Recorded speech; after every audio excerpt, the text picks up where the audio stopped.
Aktivitas ekonomi di wilayah DKI Jakarta sudah kembali dibuka, meskipun jumlah penambahan kasus COVID-19 secara nasional masih terus bertambah. Lalu apakah keputusan untuk kembali membuka ekonomi ini merupakan keputusan yang tepat atau malah terlalu cepat? Kita akan membahas lengkapnya dalam sesi Fact Check kali ini.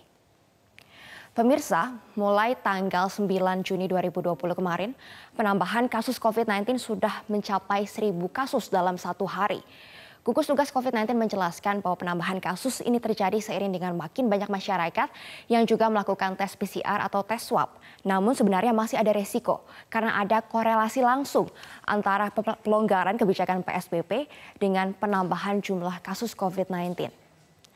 Epidemiolog Universitas Indonesia Pandu Riono menjelaskan bahwa setiap kegiatan pelonggaran PSBB ini berpotensi untuk menambah kasus COVID-19 karena artinya interaksi antara masyarakat juga menjadi semakin tinggi. Oleh karena itu kebijakan untuk kembali membuka ekonomi merupakan kebijakan yang sangat dilematis. Kita menghadapi dua masalah besar saat ini. Di satu sisi kita menghadapi krisis kesehatan, namun di sisi lain ada potensi krisis ekonomi. Lalu mana yang harus diprioritaskan terlebih dahulu? Kita akan bahas satu persatu. Mulai dari krisis kesehatan, kita tidak bisa menganggap remeh virus corona karena bagi sejumlah kalangan virus corona ini merupakan virus yang mematikan. Di Indonesia sendiri sudah ada 2.276 jiwa yang meninggal dunia akibat COVID-19 dan sampai saat ini masih belum ditemukan obat maupun vaksin untuk dapat mencegah dan menanggulangi virus corona. Oleh karena itu pemerintah sudah mengambil langkah tegas untuk menekan penyebaran COVID-19 dengan mengambil kebijakan pembatasan sosial berskala besar. Kebijakan PSBB ini sebenarnya sangat fleksibel pemirsa karena dapat dilonggarkan atau dapat diperketat sesuai dengan kondisi dan kebutuhan saat ini. Pemerintah saat ini memilih untuk melonggarkan kebijakan pembatasan sosial berskala besar karena ternyata dampak ekonominya lebih besar daripada yang dapat diperkirakan.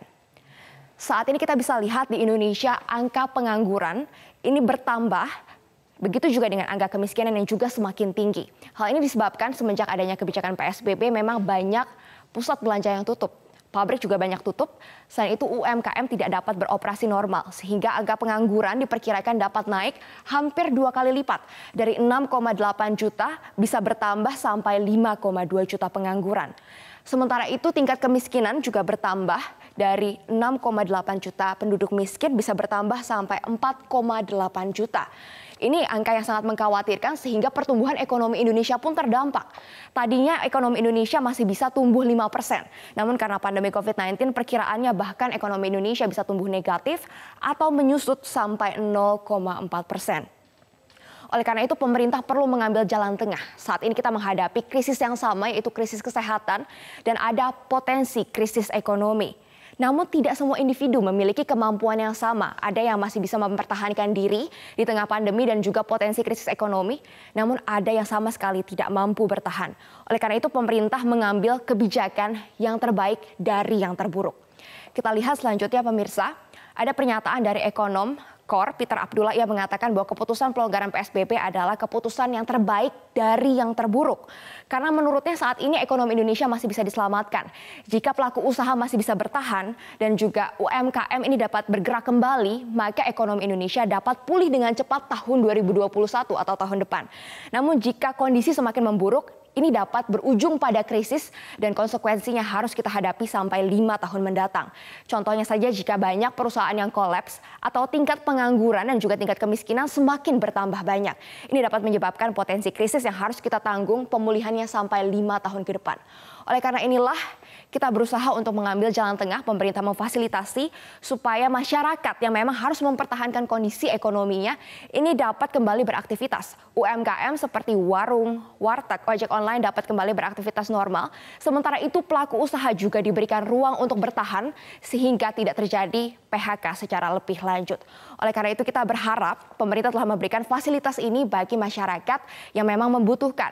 Kondisi kita sebagai masyarakat juga sangat penting. Peran kita ini sangat diharapkan supaya kita tahu apakah kita perlu keluar rumah atau tidak. Seandainya kita perlu keluar rumah pun kita harus dapat menjaga kondisi kesehatan kita supaya Indonesia bisa bersama-sama menghadapi krisis kesehatan dan mengurangi potensi krisis ekonomi. Demikian Sumi dari saya, kembali ke Anda di studio.